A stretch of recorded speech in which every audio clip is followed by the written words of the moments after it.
So the next day, Meg decides to embrace her new life. She goes to the elementary school.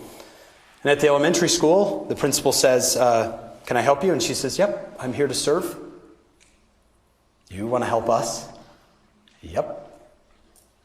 What'd you have in mind? She said, I was kind of hoping you would think of that. They thought of something. Meg could help kids learn to read. She'd just have to sit in her chair. They'd put a desk next to her, and she could say things like, you're a great reader. That was as much as she could do. You're an excellent reader.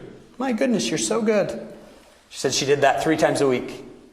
She went in and she started to feel a little bit better. She started getting a little bit better. So she said, you know what? I want to get involved in the wheelchair world. What is the wheelchair world like? She found out there was a wheelchair women's rugby team. I know, that's what I said. She said, we used a lot of honey because you'd have to have the ball stick to you because you couldn't really pick it up. So you just like whack it with your hand and it would stick to you. She said, that wasn't very girly. I'm like, really? You didn't think that was girly? She said, no, so I decided I was going to try wheelchair pageants. She called up the National Miss Wheelchair Pageant and said, I'd like to be involved somehow. And they said, well, where do you live? And she said, I'm in Layton, Utah. And they said, oh, so sorry, Miss Johnson, you will be unable to compete because Utah does not have a state wheelchair pageant. Goodbye. She's like, my goodness, how rude. So, true story, my friend Meg, she said, I won on eBay and ordered a crown. And held the first ever Miss Wheelchair Utah pageant in my house. There was one contestant and one judge, me and me. She said, we did the talent portion. I did pretty well, so I crowned myself Miss Wheelchair Utah.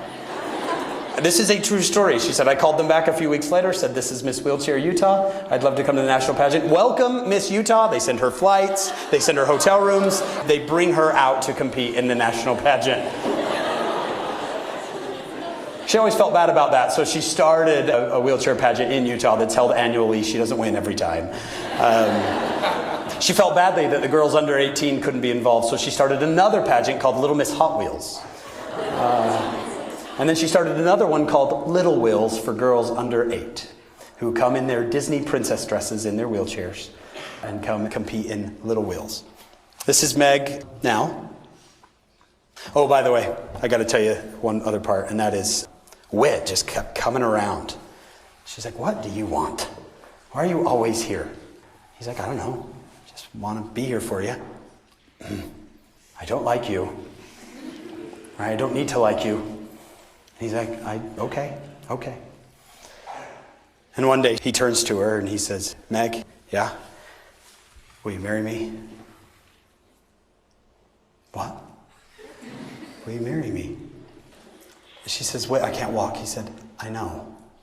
She said, doesn't it bother you that I can't walk? She said, Hank Witt is always very honest with me. He's always been honest with me and he always will be honest with me. And he said, a little.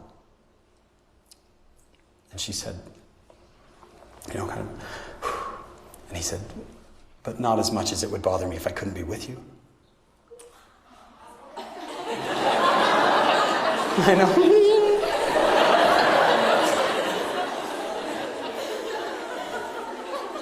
They get married. Meg finishes college. She gets married. She has a baby.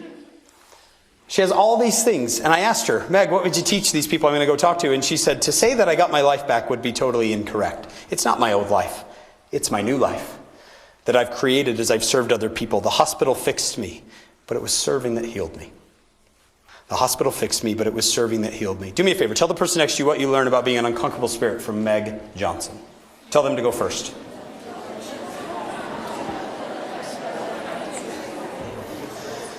I want to close up shop here, and I'm sure some of you are like, please do.